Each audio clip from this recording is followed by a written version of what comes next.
এই যে আপনাদের মসজিদে যখন আমি আসলাম কিছুক্ষণ আগে, আসার পরেই ইমাম সাহেব আমাকে বললেন, হুজুর গত শনিবারে আমাদের এই মসজিদেরই একজন মুসল্লি, যিনি মসজিদের এই যে বাম পাশের যে কোণা রয়েছে ওই কোণাতে তিনি বসতেন, চেয়ারে বসে নামাজ পড়তেন। গত জুমাবারে তিনি অসুস্থতার কারণে মসজিদে আসতে পারেন নাই, কিন্তু আপনার মতো আমার মতোই গত শুক্রবারের আগে শুক্রবারও তিনি মসজিদে এই কোণায় বসে বসে আমার আপনার মতো বয়ান শুনেছেন, খুতবা শুনেছেন, নামাজ পড়েছেন, মসজিদ থেকে সহি সালামতে বাড়িতেও গিয়েছেন। কিন্তু এই সপ্তাহে তাকে আমরা আর এই দুনিয়াতে খুঁজে পাচ্ছি না। আর তিনি কিয়ামত পর্যন্ত আমাদের মতো এরকম ভাবে মসজিদে এসে নামাজ পড়তে পারবেন না। তিনি যদি চান, চাইলেও কি সম্ভব? সম্ভব না। এটাই হচ্ছে দুনিয়া। এই জন্য আমি সব সময় বলি, এই দুনিয়াটা হচ্ছে ক্ষণস্থায়ী। আজকের জুমা আপনি এসেছেন, কিন্তু আগামী জুমা বার যে আপনি এখানে আসতে পারবেন, জুমা পড়তে পারবেন, আবার সহি সালামতে থাকতে পারবেন, সুস্থ থাকতে পারবেন, এটা আপনি যদি অগ্রিম চিন্তা করেন তাহলে কি এটা ভুল হবে। আপনি আল্লাহ তৌফিক দিলেই হয়তোবা আজকে জুমা পড়ছেন, বয়ান শুনছেন, খুতবা শুনছেন, নামাজ পড়ছেন, চাইলে আগামী সপ্তাহ এটা কি হবে? সম্ভব হবে। এই জন্য সব সময় তৌফিক চাইতে হবে একজনের কাছে। চিল্লায় বলেন, তিনি কে? আল্লাহ। আল্লাহর কাছে এই জন্য তৌফিক চাইতে হয়। এই জন্য আমরা সব সময় দেখবেন দোয়ার মধ্যে বলে, আল্লাহ আমাকে আপনি নেক হায়াত দান করেন, আয় আল্লাহ ইবাদত করার তৌফিক দান করেন, আয় আল্লাহ ভালো কাজ করার তৌফিক দান করেন, আয় আল্লাহ 5 ওয়াক্ত নামাজ মসজিদে এসে পড়ার তৌফিক দান করেন। এই জন্য একজন বান্দা উচিত সব সময় রব্বুল আলামিনের কাছে তৌফিকের দোয়া করা। কি করা? তৌফিকের দোয়া করা। কেননা আপনি শত চেষ্টা করলেন, কিন্তু আল্লাহর পক্ষ থেকে সেই তৌফিক আল্লাহ আপনাকে দেন নাই, তাহলে আপনার এই চেষ্টা সফল হবে নাকি ব্যর্থ যাবে? ব্যর্থ যাবে। এই জন্য সব সময় আল্লাহর কাছে তৌফিক চাইতে হয় যে আল্লাহ আমি মনস্থ করেছি, আমি নিয়ত করেছি, আল্লাহ আপনি আমাকে তৌফিক দান করেন। কি করেন? তৌফিক দান করেন।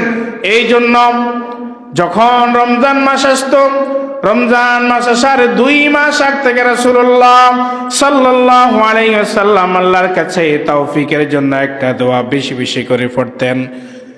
রাসূল করিম সাল্লাল্লাহু আলাইহি ওয়াসাল্লাম আল্লাহ তাআলার কাছে দোয়া করতেন, তৌফিক চাইতেন, বলতেন, আল্লাহুম্মা বারিক লানা ফি রজব ওয়া শাবান ওয়া বাল্লিগনা রমাদান। সবাই মুখে মুখে একটু পড়েন, আল্লাহুম্মা বারিক লানা ফি রজব ওয়া শাবান ওয়া বাল্লিগনা রমাদান। আল্লাহুম্মা বারিক লানা ফি রজব ওয়া শাবান ওয়া বাল্লিগনা রমাদান। আল্লাহুম্মা আল্লাহ বারিক লানা, আপনি বরকত দান করুন আমাদেরকে, ফি রজব ওয়া শাবান, রজব এবং শাবান মাসের মধ্যে, ওয়া বাল্লিগনা রমাদান, এবং আপনি আমাদেরকে রমজান মাস পর্যন্ত পৌঁছাইয়া দিন। তাই বুঝে থাকলে বলেন তো, রাসূলুল্লাহ আল্লাহর কাছে তৌফিক চেয়েছেন কি চান নাই? চেয়েছেন। তাহলে বলেন, রাসূল করিম সাল্লাল্লাহু আলাইহি ওয়াসাল্লাম যদি এত বড় ব্যক্তিত্ব হওয়া সত্ত্বেও, সরকার আলম হওয়া সত্ত্বেও, দুনিয়া এবং আখিরাতে যার জন্য আল্লাহ রাব্বুল আলামিন অগ্রিম জান্নাতের সার্টিফিকেট ঘোষণা করেছেন, যিনি দুনিয়ার জন্য রহমত, আখিরাতের জন্য রহমত, যিনি খাতামুন নবিয়্যিন, সকল নবীদের শেষ, রাহমাতুল লিল আলামিন, উভয় জাহানের জন্য যিনি রহমত, যিনি সাইয়্যিদুল মুরসালিন, সকল নবীদের সর্দার, সেই নবী যদি আল্লাহর কাছে তৌফিক চাইতেই পারেন, তাহলে আমরা চাইতে সমস্যা কোথায়? ঠিক না? এই জন্য আল্লাহর কাছে তৌফিক চাইতে হবে। আপনি শতবার নিয়ত করলেন, চেষ্টা করলেন, সব কিছু প্রস্তুতি গ্রহণ করলেন, কিন্তু আল্লাহ যদি কাছে যদি তৌফিক না চান, আল্লাহ যদি আপনাকে সেই কুদরত, সেই শক্তি, সেই শক্তিটুকু আপনাকে না দেন, তাহলে আপনি গন্তব্য পর্যন্ত পৌঁছাতে পারবেন না। এই জন্য আমাদেরকে সব সময় একটা জিনিসের দোয়া বেশি বেশি করতে হবে, সেটা কি? তৌফিক। সেটা কি? তৌফিক। আল্লাহ আপনি আমাকে তৌফিক দান করেন, আমি চেষ্টা করছি। আল্লাহ কোরআন পড়তে পারি না, আল্লাহ আমি চেষ্টা করছি, আপনি আমাকে তৌফিক দান করেন। আয় আল্লাহ আমি অলস, আল্লাহ গুনাহগার, আয় আল্লাহ আমি 5 ওয়াক্ত নামাজ পড়তে পারি না, আল্লাহ কিন্তু চেষ্টা করতেছি, আল্লাহ আপনি আমাকে তৌফিক দান করেন। আয় আল্লাহ আমি এত ধন সম্পদের মালিক হই নাই, কিন্তু আল্লাহ নিয়ত করেছে হজ করব, নিয়ত করেছে উমরা করব, আল্লাহ আমি চেষ্টা করতেছি, আল্লাহ আপনি আমাকে তৌফিক দান করেন। আল্লাহ আমার মা জীবিত রয়েছে, বাবা জীবিত রয়েছে, আল্লাহ আমি পারি না তাদের খেদমত করতে, কিন্তু চেষ্টা করতেছি, আল্লাহ আপনি আমাকে তৌফিক দান করেন। তাহলে প্রত্যেকটি নেক কাজের জন্য তৌফিক চাইতে হবে কি হবে না? হবে। তৌফিক চাইতে হবে আল্লাহর কাছে। আজকে আমাদের আলোচনা সেটি নয়। আজকে আমাদের আলোচনার মেন বিষয় হচ্ছে যে অহংকার করার যে খারাপ ভয়াবহ পরিণতি সেটা কি, অহংকারের ভয়াবহ পরিণতি কি, সেটা হচ্ছে আজকে আমাদের আলোচ্য বিষয়। قال الله تبارك وتعالى في كلامه المجيد وإذ قلنا للملائكة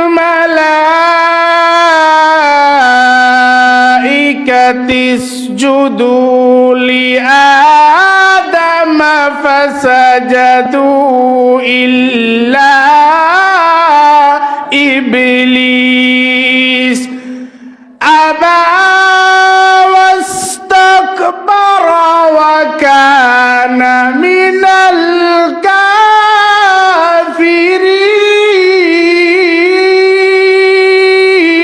الله أكبر আল্লাহ পাক রব্বুল আলামিন ঘোষণা করেন, নবী ওয়াইদ কুল্লা, আপনি ওই সময়ের কথা স্মরণ করুন। ওয়াইদ কুল্লা লিল মালাইকাতি ইসজুদু, যখন আমি সমগ্র মালায়েকাদেরকে, ফেরেশতাদেরকে বলেছিলাম উসজুদু, তোমরা সিজদা করো, লি আদমা, আদমকে তোমরা সিজদা করো। ফাসাজাদু, তখন সমগ্র ফেরেশতারা আদমকে সিজদা করলো, ইল্লা ইবলিস, একজন ব্যতীত, সে কে? ইবলিস।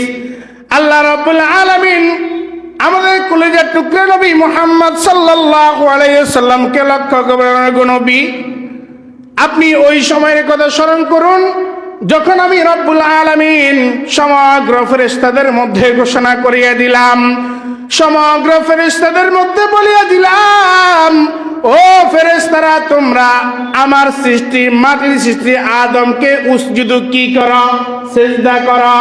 তখন সকল ফেরেশতা আল্লাহ রাব্বুল আলামিনের হুকুম মেনে আদমকে কি করলো? সিজদা করলো। ইল্লা ইবলিস, একজনে সিজদা করে নাই, সে তার নাম কি? ইবলিস। আবা ওয়াস্তাকবারা ওয়া কানা মিনাল কাফিরিন, আবা সে অস্বীকার করলো, ওয়াস্তাকবারা এবং সে কিবির করলো, অহংকার করলো। তার প্রতিফলন কি হলো? আল্লাহ তাআলা এর মধ্যে বলেন ওয়া কানা মিনাল কাফিরিন, আমি ফেরেশতাদেরকে বললাম, ও ফেরেশতারা তোমরা আদমকে সিজদা করো। আমি রব্বুল আলামিন যখন ফেরেশতাদেরকে বললাম, তারা আমি আল্লাহর হুকুম মেনে তারা সিজদা করলো, কিন্তু ইবলিসকেও বলেছিলাম, কিন্তু সে সিজদা করে নাই। ওয়াস্তাবা, সে অস্বীকার করলো, সে বলল আমি সিজদা করতে পারবো না। ওয়াস্তাকবার, সে অহংকার করলো। কি অহংকার করলো? তাফসীরে কিতাবের মধ্যে লেখে, শয়তান আল্লাহর কাছে বলে, আল্লাহ আদম হচ্ছে মাটির তৈরি, আর আমি শয়তান হচ্ছে আগুনের তৈরি। আমি আগুনের গুণ হচ্ছে সর্বদা উপরের দিকে থাকে। কোথায় থাকে? আগুনের গুণ হচ্ছে সব সময় তার উপরের দিকে থাকে, আর মাটির গুণ হচ্ছে মাটি সব সময় নিম্নচাপ হয়ে থাকে, নিচের দিকে থাকে। সুতরাং আমি আগুনের তৈরি, আমি ইবলিস আগুনের তৈরি হয়ে উঁচুমান হয়ে নিচের তৈরি মাটির তৈরি আদমকে কিভাবে সিজদা করব সে আল্লাহর কাছে যুক্তি দিল যুক্তি দিল কিন্তু আল্লাহ যাকে হুকুম করেছেন আল্লাহর হুকুমের কাছে কোনো যুক্তির খানা আছে কি নাই? কোনো কিছুর খানা নাই। আল্লাহ তাআলার সাথে সাথে ওই শয়তান ইবলিসের ব্যাপারে ঘোষণা করিয়া দিলেন, আমি ফেরেশতাদেরকে সিজদা করার জন্য বলেছি, এটা ইবাদতের জন্য বলি নাই, বরং লিতাযিম সম্মানের জন্য। এখানে একটা বুঝার বিষয় আছে, খুব বুঝবেন যে আমাদের দেশে কিছু মাজার আছে, কি আছে, আচ্ছা সেটার ব্যাপারে পরে আসছি। এর আগে বুঝেন যে আল্লাহ তাআলা যে সকল ফেরেশতাদেরকে একজনকে সিজদা করার জন্য বলছেন, তার নাম কি? হযরতে আদম আলাইহিস সালাম। সবাই বলেন না, সে তিনি নাম কি? হযরতে আদম আলাইহিস সালাম। আদম আলাইহিস সালামের সাথে আমাদের সম্পর্ক কি? বলেন আদি পিতা। আর আমাদের আদি মাতা কে? হযরত হাওয়া আলাইহিস সালাম। আদম এবং হাওয়া আলাইহিস সালাম সর্বপ্রথম কোথায় ছিলেন? জান্নাতে ছিলেন। কোথায় ছিলেন? জান্নাতে ছিলেন। তাহলে ওয়ারিস সূত্রে, বংশীয় সূত্রে আমরা যারা উম্মতে মুহাম্মাদি রয়েছি, আমরা ওয়ারিস সূত্রে কোথাকার বাসিন্দা? কথা বলেন, কোথাকার বাসিন্দা? জান্নাতের বাসিন্দা। তাহলে আমাদের যেহেতু পিতা মাতা, আমাদের আদম পিতা হাওয়া আলাইহিস সালাম, ওনারা দুইজনেই সর্বপ্রথম জান্নাতে ছিলেন, কিন্তু রব্বুল আলামিন কুদরতের ইশারায় তাদেরকে গন্ধম ফল খাওয়াইয়েছেন শয়তানের কুপ্রচারণার মাধ্যমে। এটা আল্লাহ তাআলার ইশারা ছিল। আল্লাহ তাআলা এই দুনিয়াকে আবাদ করবেন দুইজন ব্যক্তির মাধ্যমে, আদম এবং হাওয়ার মাধ্যমে। এই জন্য আল্লাহ তাআলাই সিস্টেমে কুদরতিভাবে তাদেরকে শয়তানের মাধ্যমে গন্ধম ফল খাওয়াইছেন। এরপরে তাদের বাথরুমের চাপ হয়েছে, তারা জান্নাত বাথরুমের জায়গা না, সেখানে সব সময় পাক ও পবিত্র জায়গা আল্লাহ তাআলা তাদেরকে দুনিয়াতে প্রেরণ করেছেন। এরপরে আমাদের পর্যন্ত এবং কিয়ামত পর্যন্ত এবং আমাদের আগে যত জাতি, যত মানুষ, পুরুষ এবং মহিলা অতিবাহিত হয়ে গেছে, সবাইকার সন্তান হযরত আদম এবং হাওয়া আলাইহিস সালামের সন্তান। যেটা বলছিলাম যে শয়তান অস্বীকার করলো, সে বলল যে আমি হচ্ছি আগুনের তৈরি, আমার সব সময় গুণ উপরের দিকে থাকা আর মাটি সবসময় নিচে থাকে। তাকে যদি আপনি আসমানের দিকে নিক্ষেপ করেন, সে আসমানে চলে যায় নাকি নিচের দিকে নেমে যায়? নিচের দিকে নেমে যায়। তাহলে আমি উপরের হয়ে নিচের ব্যক্তিকে কেন আমি সিজদা করব? বলেন তো, যেখানে আল্লাহর হুকুম সেখানে কোনো যুক্তি খাটে? কোনো যুক্তি খাটবে না। এখন যদি আপনি বলেন যে 5 ওয়াক্ত নামাজ কেন ফরজ হলো, আল্লাহ 2 ওয়াক্ত করলে তো পারতো, এরকম কেউ যদি যুক্তি খাটায়, তাহলে সে কি ঈমানদার থাকবে না বেঈমান হয়ে যাবে? বেঈমান হয়ে যাবে। আল্লাহ যেটা বলছেন সেটাই আপনাকে করতে হবে, সেখানে যুক্তি কোনো খাটানোর কোনো কি নাই, প্রয়োজন নাই। কারণ গোটা পৃথিবীটা, গোটা দুনিয়াটা হচ্ছে একটা পরীক্ষার কেন্দ্র। এখানে আপনি যদি যুক্তি খাটান, এখন যদি আপনি একজন ছাত্র পরীক্ষার হলের মধ্যে গিয়ে বলল যে স্যার কি প্রশ্নটা করলো, এটা না করে তাহলে এটাই তো করতে পারতো, আরে অঙ্ক এটা দিল, অঙ্ক এটা না দিয়ে আরো একটা কঠিন ছিল সেটাও তো দিতে পারতো। বলেন তো, এরকম কোন পরীক্ষা কেন্দ্রের মধ্যে কোনো ছাত্র কিংবা ছাত্রীকে যদি এরকম যুক্তি দেয়, তাহলে পরীক্ষক কিংবা যিনি প্রশ্ন করেছেন সে কি তাকে শুভেচ্ছা জানাবে নাকি ফিটা দিবে?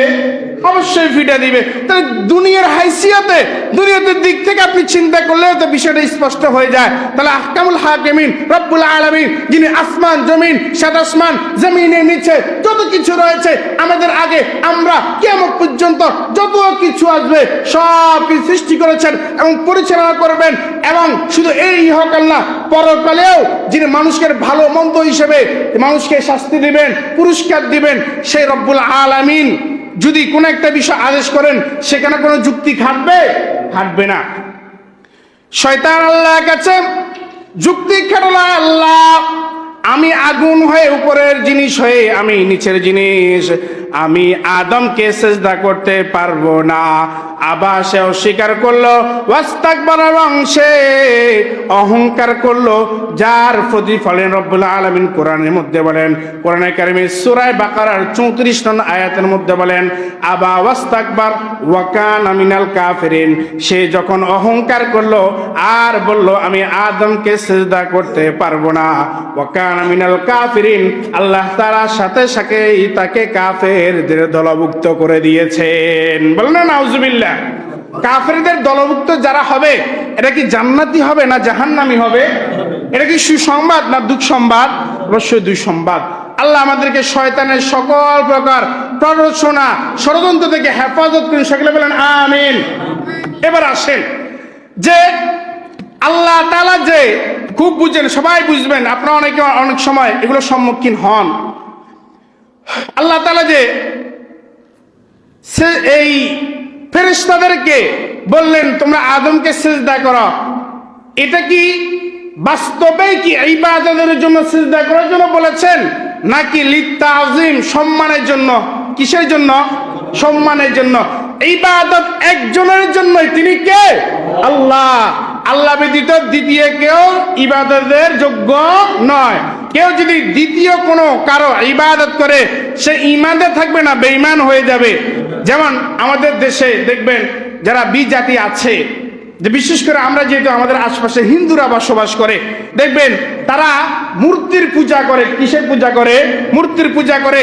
তারা দেখবেন বট গাছের পূজা করে, পাথরের পূজা করে, আগুনের পূজা করে, পাতার পূজা করে। এগুলো আপনারা দেখেছেন কেউ? অবশ্যই দেখেছেন। আমি তো সব সময় দেখি, যেহেতু আমার এলাকার মধ্যেই আমরা 50% হিন্দু, 50% মুসলমান। এই জন্য হিন্দুদের কৃষ্টি কালচার সবগুলো আমার কাছে একবারে আয়নার মতো সব সময় ভাসে, আশায় যাব, সব সময় দেখা হয়। আর আফসোস করে আল্লাহ যে আপনি আমাদেরকে মুসলমান বানাইছেন। আল্লাহ যদি আমাদেরকে, আমাদের পাশেই তো এরা বাস করে, আপনি আমাকে যদি আমার আব্বা জনাব নুরুল আলম সাহেবের বংশের মধ্যে, পরিবারের মধ্যে না পাঠাইয়া যদি ওই যে সুসেন চন্দ্র শীলের ঘরের মধ্যে পাঠাইতেন, আল্লাহ আমি কিছুই বলার ছিল না। কিন্তু আল্লাহ আপনি হিন্দুর ঘরে আমার না পাঠাইয়া মুসলমানের ঘরে পাঠাইছেন, এটা শুকরিয়া আদায় হয়। আর আফসোস হয় আল্লাহ এদের কি অবস্থা হবে। আমরা যারা মুসলমান আছি, আমরা তো যে কোরআনের ভাষ্য অনুযায়ী যে প্রত্যেক মুসলমান যার ভিতরে ওই হাদিস অনুযায়ী যে ব্যক্তি বলবে মান ক্বালা লা ইলাহা ইল্লাল্লাহ দাখালাল জান্নাহ, যে ব্যক্তি অন্তরে, মনে, প্রাণে এবং মুখে, অন্তর থেকে এই কথা সাক্ষী দিবে লা ইলাহা ইল্লাল্লাহ, আল্লাহ ছাড়া কোনো উপাস্য নেই, দাখালাল জান্নাহ, সে কোথায় যাবে? আল্লাহর জান্নাতে যাবে। এটার দ্বারা বোঝা যায় যে কোনো মুসলমান সে মারা যায় কিন্তু তার ভিতরে ঈমান ছিল, আকীদা ছিল, নামাজ পড়ে নাই, রোজা রাখে নাই, ঠিক মতো যাকাত দেয় নাই, নামাজ পড়েছে কিন্তু সপ্তাহে জুমা পড়েছে, জুমা পড়ে নাই, মাঝে মধ্যে নামাজ পড়তো, কিন্তু তার ভিতরে ঈমান আছে। কি আছে? ঈমান আছে। তাহলে তার সব কিছু হিসাব নিকাশ হওয়ার পরে, শাস্তি ভোগ করার পরে, নির্দিষ্ট সময় অতিবাহিত হওয়ার পরে রব্বুল আলামিন তাকে পুনরায় জান্নাতের অধিবাসী করবেন একটা জিনিসের কারণে। সেটা কি? ঈমান। কিসের কারণে? ঈমানের কারণে। আফসোস হয় তখন যে আমরা মুসলমানরা যারা আছে, এরা তো একটা সময় অবশ্যই জান্নাতে যাবে তার কৃতকর্মের শাস্তি ভোগ করার পরে, কিন্তু এই যে হিন্দু যারা আছে, অমুসলিম, ইয়াহুদি, কাফের, মুশরিক, এদের কি অবস্থা হবে? এদের কি অবস্থা হবে? যে হাদিসের মধ্যে একটা ঘটনা আসছে যে রাসূলুল্লাহ সাল্লাল্লাহু আলাইহি সাল্লামের জামানায় যখন কোন অমুসলিমের কোন লাশ রাসূলের সামনে দিয়ে যেত, তখন রাসূল চোখ দিয়ে অশ্রু প্রবাহিত করতেন আর কান্না করতেন। সাহাবায়ে কেরাম বলতেন, ইয়া রাসূলুল্লাহ, সেটা অমুসলিম, আপনি দাওয়াত দিয়েছেন, গ্রহণ করে নাই, এরপর আপনি কেন তার জন্য কান্না করছেন? রাসূলুল্লাহ সাল্লাল্লাহু আলাইহি ওয়াসাল্লাম চোখের পানি ফেলে দিয়ে সাহাবায়ে কেরামকে বলতেন, ও আমার সাহাবীরা, আমার জিম্মাদারি ছিল তাকে দাওয়াত দেওয়ার, কিন্তু আমি দাওয়াত দিয়েছি, সে ইসলাম ধর্ম গ্রহণ করে নাই, কিন্তু আমার সামনে তোমরা যারা সাহাবীরা আছো, তোমরা ইসলাম ধর্ম গ্রহণ করেছো, এই জন্য তোমরা সাহাবা হয়েছ, কিন্তু আমার সামনে দিয়া যে বেঈমানকে, যে মুশরিককে, যে ইহুদির লাশ নিয়ে যাচ্ছে, সে তো চিরস্থায়ী জাহান্নাম হয়ে যাচ্ছে, জাহান্নামী হয়েছে, তার কি অবস্থা হবে? এই জন্য তার জন্য আফসোস করতে করতে রাসূলুল্লাহ সাল্লাল্লাহু আলাইহি সাল্লাম চোখের পানি প্রবাহিত করতেন। ওই যে বলছিলাম যে এখানে যে উসজুদু, আল্লাহ তাআলা ফেরেশতাদেরকে আদম আলাইহিস সালামকে বললেন তোমরা সিজদা করো। তাহলে এখানে সিজদাটা কিসের জন্য ছিল?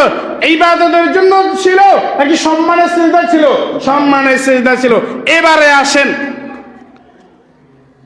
আমাদের বাংলাদেশে কিছু মাজার আছে। কি আছে?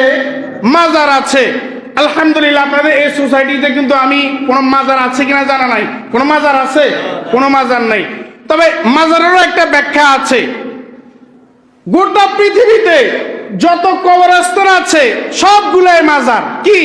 মাজার। কিন্তু এখন তো একটা পরিবেশ হয়ে গেছে যে একটা কবর দিবে, কবরের চারপাশে বেষ্টনী থাকবে, গিলাপ দিবে, বিশাল একটা খানকা তৈরি করবে, ওইটাই মাজার। এটা হচ্ছে আমাদের দেশের গতানুগতিক পারিবেশিক একটা কি মাজারের নাম দেয়। কিন্তু মূল অর্থে, আসলিগত অর্থে সব কবরগুলো হচ্ছে কি মাজার।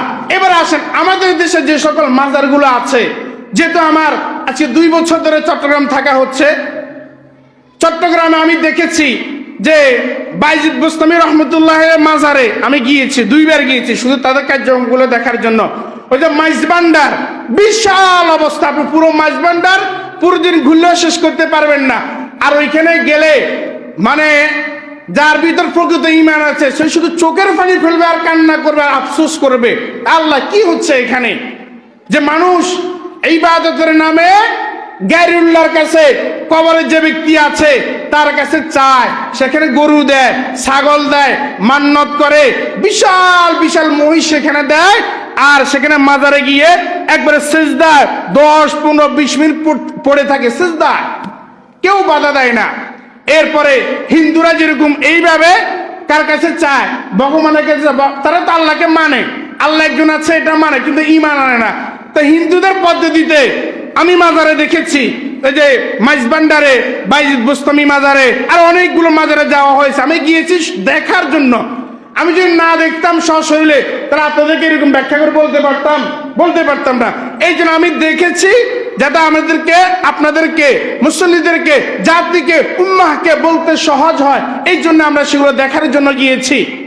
যে আল্লাহু আকবার মানে দেখলে আপনার চোখের পানি পড়তে থাকবে যে এরকম কিভাবে হয়, মানুষ এরকম মস্তিষ্কহীন কিভাবে হয় যে গায়রুল্লাহর কাছে ডাইরেক্ট শিরক করে। আর যখন যে কথাটা বলার উদ্দেশ্য ছিল এখানে, এই আয়াতের সাথে যেটা সংশ্লিষ্টতা সম্পর্ক আছে, যে তারা যখন সিজদা দেয়, আর তাদের যারা এখানে বাবা তাবা রয়েছে, এখানে ভণ্ড পীর সাহেব রয়েছে, তাদেরকে যখন আপনি প্রশ্ন করবেন যে আপনার মাজারে এসেছি, আপনার আব্বা, আপনার দাদা, আপনার মুরব্বীর মাজার, কিন্তু আমরা কোনো জায়গায় দেখি নাই যে কোনো কবরকে সিজদা দিতে। আমরা দেখেছি জিয়ারত করতে। কি করতে? জিয়ারত করতে, বিভিন্ন সূরা পড়ে, ইসালা সওয়াব করে, ইত্যাদি জিনিস পড়ে, দোয়া দিয়ে করে মৃত ব্যক্তির জন্য, যাতে আল্লাহ তাআলা তার জন্য ভালো কিছু ফয়সালা করেন। কিন্তু এখানে এসে দেখলাম আপনার মাজারে এখানে মানুষ ডাইরেক্ট সিজদা দিচ্ছে, নামাজের মধ্যে যেরকম সিজদা দেয় এখানে মাজারকে সিজদা দেয়। তখন তারা আপনাকে একটা যুক্তি দিবে, বলবে আসলে এটা সিজদা দিচ্ছে না, এটা তাজিম করছে। কি বলবে? তাজিম করছে। আচ্ছা বলেন তো, তাজিম এটা ওই যে আদম আলাইহিস সালামকে আল্লাহ তাআলা ফেরেশতাদেরকে আদম আলাইহিস সালামকে সিজদা করার জন্য বলছেন। এরপরে আল্লাহ তাআলা ওই মুফাসসিরিনে কেরাম তাফসীরের কিতাবের মধ্যে লিখেছেন যে সিজদা করার জন্য যে বলেছেন এটা হচ্ছে as-সিজদাতু lit-তাযীম, সম্মানের সিজদা, লিল ইবাদা, ইবাদতের সিজদা নয়। তাহলে আল্লাহ বলছেন ওইটা ছিল কিসের সিজদা? তাজিমের সিজদা, ইবাদতের সিজদা নয়। এই দুনিয়াতে ওই বুকারা, ওই ভণ্ডরা তারা বলে ও কোরআন আয়ের সাথে মিলিয়া, তাহলে দেখেন তারা এখানে ডাইরেক্ট আল্লাহর সাথে তারা ওই গায়রুল্লাহ যে এখানে তাকে দাফন করা হয়েছে ওই ভণ্ড পীরকে কি করে ডাইরেক্ট মিলাই ফেলতেছে। আল্লাহ বলছে কি তাজিমে সিজদা করার জন্য ফেরেশতাদেরকে আদম আলাইহিস সালামকে, আর ওই ভণ্ডরা বলছে যে মানুষকে সিজদা করার জন্য ওই ভণ্ড পীরকে।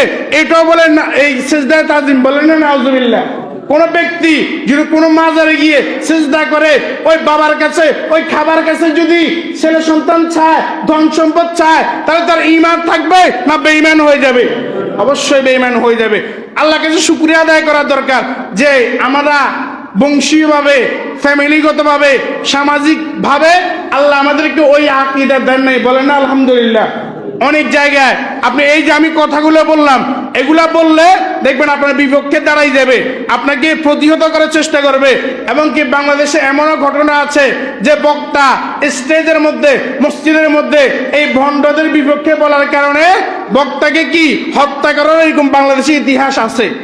এই জন্য আমরা তো বড় আলেম হতে পারি নাই, 2-4 কালাম আল্লাহ পড়ার তৌফিক দিয়েছেন, এই জন্য আপনাদের সামনে কথাগুলো বলছি।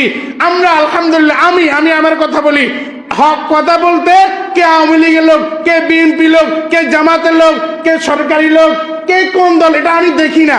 আমি সবসময় দেখি যে আমি হকে আছি কিনা, আমি রাইটে আছি কিনা। আমি যদি রাইট থাকি, আমি যদি হকে থাকি, তাহলে আপনি যে দলের হন আমার এটা দেখার কি নাই, প্রয়োজন নাই। তবে আমাকে দেখতে হবে আমার কথাটা সঠিক কিনা, আমার কথাটা রাইট কিনা, আমার কথাটা কোরআন ও হাদিসের মোতাবেক কিনা। কোরআন হাদিসের মোতাবেক যতক্ষণ কথা বলবো ততক্ষণ আমাকে হকে থাকতে হবে। এই জন্য যেটা বলছিলাম যে আল্লাহ ফেরেশতাদেরকে আদম আলাইহিস সালামকে বললেন যে সিজদা করার জন্য, তাহলে অহংকারী করার কারণে শয়তান সে জান্নাতি হয়েছে নাকি জাহান্নামী হয়েছে? জাহান্নামী হয়েছে। এই জন্য আমরা তো দুনিয়াতে দেখা যায় যে সামান্য একটু টাকার মালিক হলে আর যে বাড়ির কাছে টাকা না ওই ভাইকে যেন চিনেই না। আগে টাকা পয়সা ছিল না, ওই যে আমগো গ্রামবাসী একটা কথা, নোয়াহালে বড় লোক হয়েছে। কি হয়েছে? নোয়াহালে বড় লোক হয়েছে। তখন আর এলাকাবাসী কাউকে চিনেই না। আগে মুরব্বী থেকে দেখতে সালাম দিত, এখন 2-4 টাকার মালিক হয়েছে, এখন নিজের ভাইদেরকেও সম্মান করে না, যারা তার থেকে একটু নিচু তাদেরকে আর রেসপেক্ট করে না, এলাকার মুরব্বীদেরকে সম্মান দেয় না, তার থেকে জুনিয়র যারা আছে এদেরকে আর কি সকল সম্মান দেয় না, তাতে কি সিনিয়র যারা আছে কোনো সম্মান দেয় না। কিসের কারণে? টাকার কারণে। তার ভিতরে একটা গরমিয়ত, অহংকারী চলে এসেছে। আল্লাহ রাব্বুল আলামিন বলেন অহংকার এটা আমার চাদর। অহংকার এটা কার চাদর? আল্লাহর চাদর। বলেন তো আল্লাহর চাদর নিয়ে কেউ যদি টানাটানি করে তাহলে তার অস্তিত্ব থাকবে নাকি অস্তিত্ব বিলীন হয়ে যাবে? বিলীন হয়ে যাবে। এই জন্য অহংকার এটা বান্দার জন্য সাজে না। আমরা কোনো কিছুর অহংকার না করি, কোনো কিছুর অহংকার সাজে না। আপনি আপনার পোশাক নিয়ে, আপনার টাকা পয়সা নিয়ে, ছেলে সন্তান নিয়ে, আপনার দল নিয়ে, নেতা নিয়ে, আপনার ধন সম্পদ, অট্টালিকা, দালান কোঠা ইত্যাদি নিয়ে, আপনার চেহারা নিয়ে আপনি অহংকারী করবেন না। আমাদের বাংলা ভাষায় একটা কথা বলে, অহংকারই পতনের মূল। কি বলে? অহংকার পতনের মূল। বাস্তবেই কোরআন হাদিস সম্মত এই কথাটাই।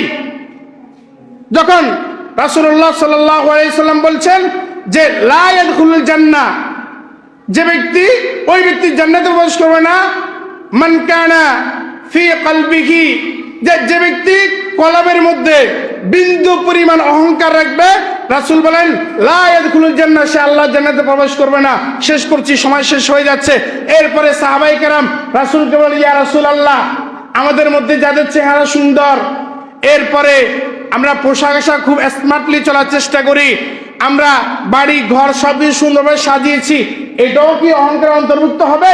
তখন রাসূলুল্লাহ সাল্লাল্লাহু আলাইহি সাল্লাম বলছেন ইন্নাল্লাহা লা ইয়ানজুরু ইলা সুওয়ারিকুম ওয়া আমওয়ালিকুম ওয়ালাকিন ইয়ানজুরু ইলা কুলুবিকুম ওয়া আমালিকুম।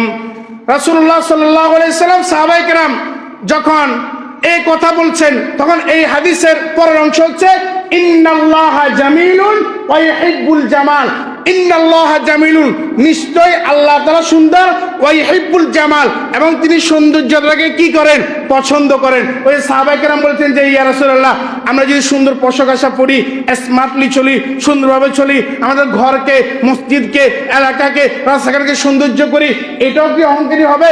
রাসূল বলছেন না, এটা অহংকারী হবে না। আপনার টাকা পয়সা আছে, আপনি সুন্দরভাবে চলেন, স্মার্টলি চলেন, ঘরকে সৌন্দর্য করেন, রাস্তাঘাটকে সৌন্দর্য করেন, আপনার সমাজকে সুন্দর করেন, মসজিদকে সুন্দর করেন, এটা অহংকারী হবে না। এই জন্য অহংকারের সংজ্ঞা বুঝতে হবে। আপনি যদি অহংকারের সংজ্ঞা না বুঝেন তাহলে কি ভুল মেসেজ আপনার কাছে যাবে। এই জন্য আমরা কোনো কিছু নিয়ে অহংকারী করব না। আমার চেহারা, এটা নিয়ে অহংকারী করা যাবে না।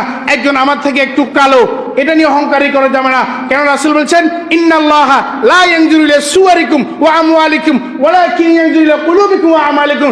রাসূল বলছেন ইন্নাল্লাহা লা ইয়ানজুরু, নিশ্চয় আল্লাহ তাআলা, ইলা সুওয়ারিকুম, তোমাদের চেহারার দিকে দেখেন না, ও আমওয়ালিকুম, তোমরা কে কয় কোটি টাকার মালিক আল্লাহ এটা দেখেন না। আল্লাহ দেখেন কি? এরপরে হাদিসে রাসূল পরে অংশ বলছেন ওয়ালাকিন ইয়ানজুরু ইলা কুলুবিকুম, বরং আল্লাহ তাআলা দেখেন বান্দার কলবের দিকে, ওয়া আমালিকুম, এবং সে কি কাজ করেছে, নেক আমল কতটুকু করেছে, ভালো কাজ কতটুকু করেছে, নামাজ কতটুকু পড়েছে, যাকাত কতটুকু দিয়েছে, হজ করেছে কি করে নাই, এরপরে ভালো কাজ কতটুকু করেছে, মানুষের সাথে সদ্ব্যবহার কতটুকু করেছে, দান সদকা কতটুকু করেছে, এই ভালো কাজগুলোর দিকে দেখেন। এই জন্য আমাদেরকে কোনো বিষয় নিয়ে অহংকার করা যাবে না। অহংকার আসবেই, আসাটা স্বাভাবিক, কিন্তু এটাকে কি রাখতে হবে? দমিয়ে রাখতে হবে। কি রাখতে হবে? দমিয়ে রাখতে হবে। যে অহংকার, এটা আল্লাহর চাদর, এটা নিয়ে যদি আমি টানাটানি করি তাহলে আমার অস্তিত্ব থাকবে না, অস্তিত্ব বিলীন হয়ে যাবে। যে সকল কথাগুলো বলা হয়েছে আল্লাহ তাআলা আমাদেরকে সঠিক বিষয়গুলো বুঝে এই মোতাবেক আমল করার তৌফিক দান করুন। যারা সুন্নত পড়েন নাই 4 রাকাত সুন্নত পড়ে নেন, এবং নামাজের পরেও 4 রাকাত সুন্নত আছে, এটাও পড়ে যাবেন।